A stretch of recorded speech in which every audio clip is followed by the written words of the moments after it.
Ini ialah mouse handmade by Muhammad Amir dari Utara Caster. Yang saya produksi baru. Kali ini saya akan cuba test.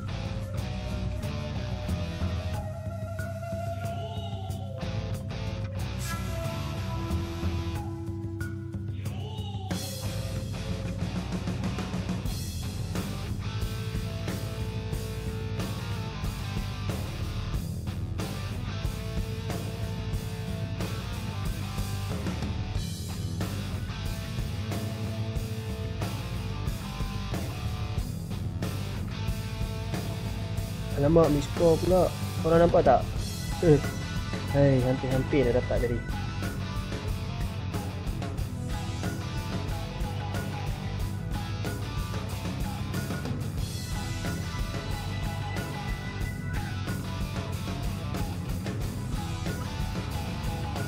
Terbaik, strike.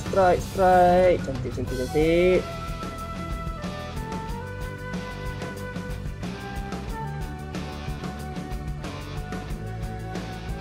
Ya, hasil tangkapan di awal pagi. Dia juga menaikkan haruan.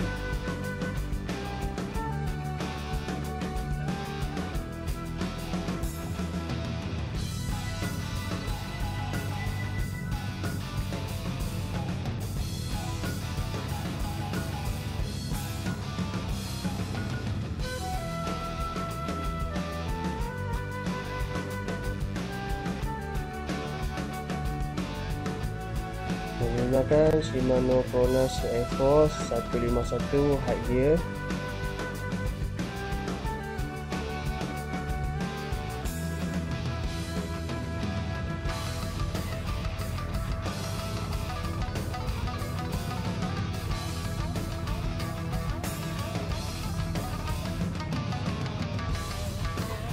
Nampaknya test mouse handmade by Muhammad Amir Utara Caster berjaya.